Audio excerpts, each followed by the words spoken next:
টোটোয় নেবে 35 টাকা। মন্দিরে ঢোকার এটাই হচ্ছে মেন প্রবেশ পথ। রজনীর মালাতে 151 আছে, 200 আছে। আচ্ছা আচ্ছা, বিভিন্ন রকম টাইপের আছে। বাড়ির জন্য যদি তোমরা কেউ পার্সেল নিতে চাও তার জন্য তোমাদের এরকম করে একটা কুপন কাটতে হবে। আজ এই ভিডিওতে তোমাদের দেখাবো লোকনাথ বাবার জন্মস্থান চাকলা। সেখানে তোমরা কিভাবে পৌঁছাবে, কোথায় পুজো দেবে এবং কিভাবে ভোগের প্রসাদ পাবে, সমস্ত কিছু দেখাবো আজকের এই ভিডিওতে। সবার প্রথমে বলি তোমরা এখানে আসবে কি করে।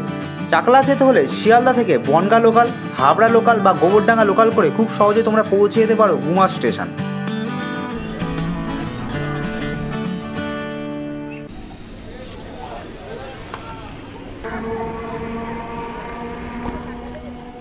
অবশেষে শিয়ালদা থেকে গুমা রেলওয়ে স্টেশনে এসে পৌঁছালাম। আমাদের ঘন্টাখানিক মতো সময় লাগলো। এই হচ্ছে গুমা রেলওয়ে স্টেশন। এবার এখান থেকে বলছে 1 নম্বর প্ল্যাটফর্মের বাইরে হচ্ছে মানে চাকলা যাওয়ার হচ্ছে টোটো বা অটো, সেটা করে হচ্ছে যেতে হবে। চাকলা কত কাকু? কত করে নিচ্ছে? 30 টাকা। 30 টাকা। ওই দেখো এখানে বোর্ড দেওয়া আছে, সেই নিয়ে কোনো অসুবিধা নেই। চাকলা হচ্ছে 30 টাকা। আর তার পাশে রয়েছে এরকম ম্যাজিক ভ্যান টাইপের আছে। চাকলা এখান থেকে টোটোয় নেবে 35 টাকা, 5 জন হলে 175 টাকা, আর ভ্যানে 30 টাকা, 10 জন হলেই যাবে। আর আমাদের এখানে হ্যাঁ সব দিকে সুবিধা আছে, মোটর ভ্যানের সুবিধা আছে, টোটোও সুবিধা। টোটো হলে 1 জন হলে 175 লাগবে এখান থেকে। হ্যাঁ এখান থেকে কতক্ষণ? এখান থেকে টোটোয় লাগবে 35 মিনিট। 35 মিনিট। হ্যাঁ আরামসে চলে যেতে পারবে। কত কিলোমিটার রাস্তা? হ্যাঁ এখান থেকে 14 কিলোমিটার রাস্তা, আরামসে যেতে পারবে। মানে হচ্ছে ওই টোটো গাড়ি বলছে ওইগুলো হচ্ছে 35 টাকা করে, আর তোমরা যদি এরকম এই ভ্যানে করে যাও ভ্যানে হচ্ছে 30 টাকা করে। উঠে বললাম ইঞ্জিন ভ্যানে হচ্ছে 30 থেকে 35 মিনিট মতো লাগবে, আর ভাড়া হচ্ছে 30 টাকা করে। তো এখন উঠে পড়েছি। এরকম 6-7 জন হলেই গাড়ি ছেড়ে দিচ্ছে, দেখতে পাচ্ছি।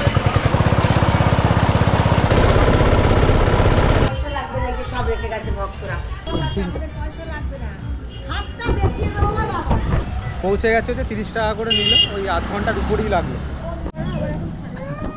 এই পৌঁছে গেলাম। এবার সামনেই দেখতে পাচ্ছি হচ্ছে মূল মন্দির, মন্দিরের গেট। এই হচ্ছে পুজো দেওয়ার দেখো অনেক দোকানপাট রয়েছে সামনে। এখান থেকেই হচ্ছে ভিতরের দিকে প্রবেশ করতে হবে। তার বাইরেই দেখো কত এরকম দোকানপাট রয়েছে। ডালা কত করে এখানে শুরু হচ্ছে?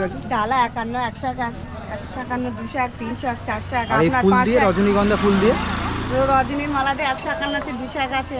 আচ্ছা আচ্ছা, বিভিন্ন রকম টাইপের আছে। মানে শুরু হচ্ছে 31 টাকা দিয়ে। মন্দিরে ঢোকার এটাই হচ্ছে মেন প্রবেশ পথ, এখান থেকে ঢুকতে হবে।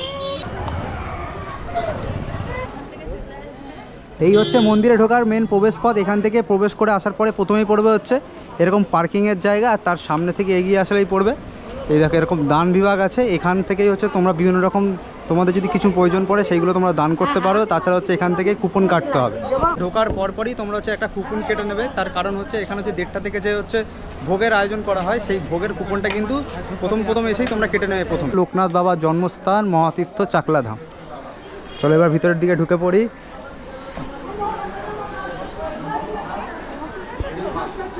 তো বন্ধুরা অবশেষে পৌঁছে গেলাম লোকনাথ বাবার জন্মস্থান চাকলা ধাম। পরিবেশটা ঠিক এরকম টাইপের। লোকনাথ বাবার সমস্ত দরকার যেসব জিনিসপত্রগুলো সেই সবগুলো, লোকনাথ বাবার বিভিন্ন রকম ফটো আছে বা বিভিন্ন রকম থালা বাসন, বিভিন্ন রকম মূর্তি, এইসব জিনিসপত্র রাখা রয়েছে। দেখো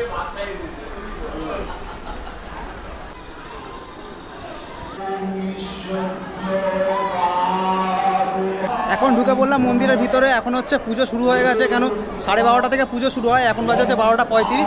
তোমাদের হচ্ছে বাদবাকি জিনিসগুলো হচ্ছে পরে দেখাচ্ছি। আগে হচ্ছে এখানে পুজোর জায়গাটা তোমাদের দেখাই। এই দেখুন কত মানুষ হচ্ছে এখানে পুজোর জন্য লাইন দিয়েছে।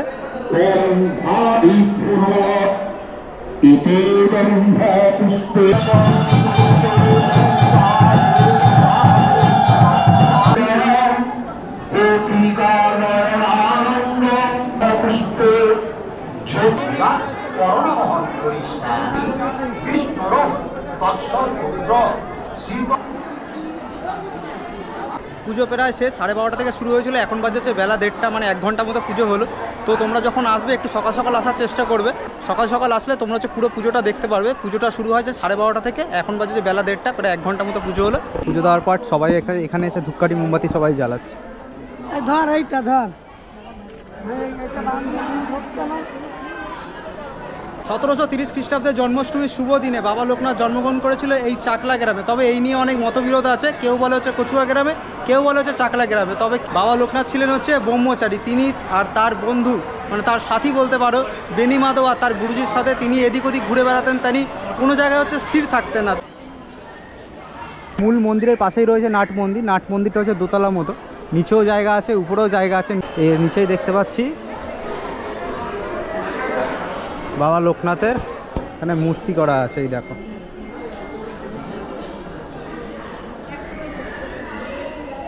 পিছনেও একটা শ্বেত পাথরের মূর্তি রয়েছে।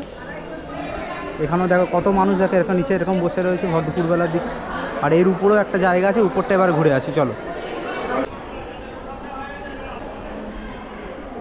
এই হচ্ছে নাট মন্দির, দেখো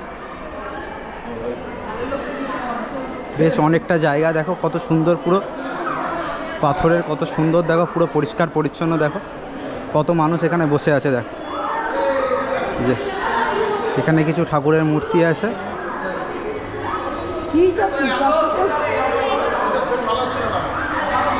বাবা লোকনাথ, জগন্নাথের সব মূর্তি রাখা রয়েছে। ভালো হচ্ছে।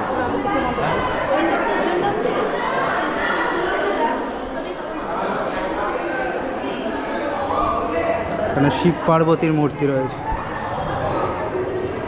এটা হচ্ছে নাট মন্দির, আর এই পাশে রয়েছে মূল মন্দির। আর ওই যে বিল্ডিংটা দেখতে পাচ্ছ, ওই বিল্ডিংটা হচ্ছে খাওয়া দাওয়ার ব্যবস্থা করানো হয়। আর এই হচ্ছে নাট মন্দির। দেখো বহু মানুষ এখানটায় বসে থাকে।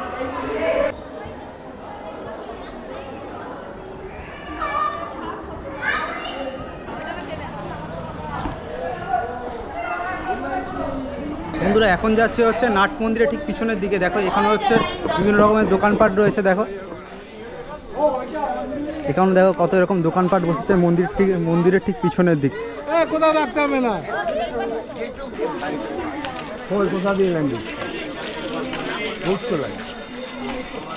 বন্ধুরা এখন যাচ্ছি হচ্ছে ভোগ খেতে। এখানে দু রকমের ভোগ দেওয়া হয়, একটা হচ্ছে খিচুড়ি ভোগ আর একটা হচ্ছে রাজভোগ। খিচুড়ি ভোগের জন্য 40 টাকা আর রাজভোগের জন্য হচ্ছে 80 টাকা। যখন তোমরা কুপনটা কাটবে সেই কুপনটা হচ্ছে তোমরা দেখে নেবে। এখন যাচ্ছি হচ্ছে খিচুড়ি ভোগের দিতে। এই হচ্ছে যারা খিচুড়ি ভোগ খাবে তাদের জায়গাটা একটু আলাদা, আর যারা রাজভোগ খাবে তাদের জায়গাটা আলাদা। এখানে হচ্ছে কুপন দেখতে হচ্ছে, দেখো এখনই অনেক মানুষ এরকম বসে পড়েছে। দেখো বাহ, বেশ সুন্দর জায়গাটা, দেখো কত মানুষ একসাথে বসে খাওয়া দাওয়া করতে পারে। দেখো কত সুন্দরভাবে জায়গাটা পরিবেশন করা থাকে। এরকমভাবে বসে এরকম থালা দিয়ে দিয়েছে, এইভাবে খাওয়া দাওয়া হচ্ছে।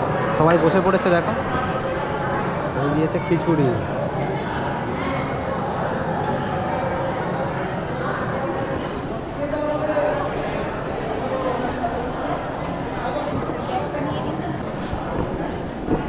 খাওয়া দাওয়া হয়ে গেছে, নিজেদের প্যাকেট নিজেদেরকে নিয়েই বাইরের দিকে ফেলতে হবে।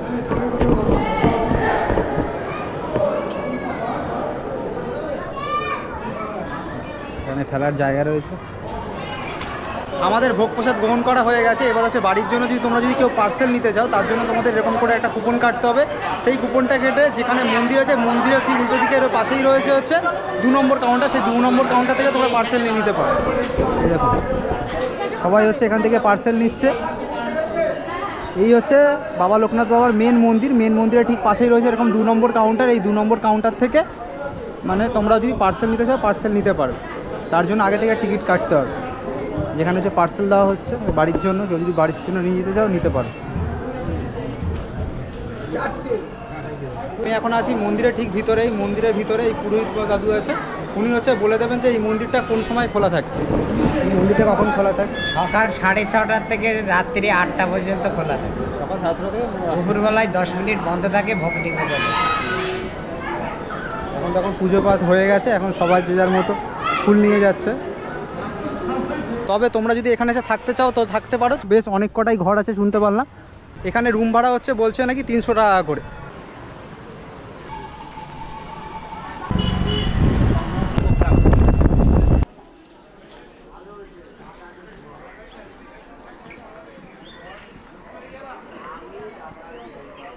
তো বন্ধুরা ফাইনালি আবার ঘুরে চলে এসেছি আবার স্টেশনে। এখন বাজে হচ্ছে 3:55। আমাদের 4:10 আবার ট্রেন আছে। তো তোমরাও আসো, তোমরাও সেরকম একদিনের জন্য ঘুরে যাও। তো আজকের ভিডিওটা তাহলে এখানেই শেষ করছি। ভিডিওটা তোমাদের কেমন লাগলো তোমরা অবশ্যই কমেন্ট করে জানিও।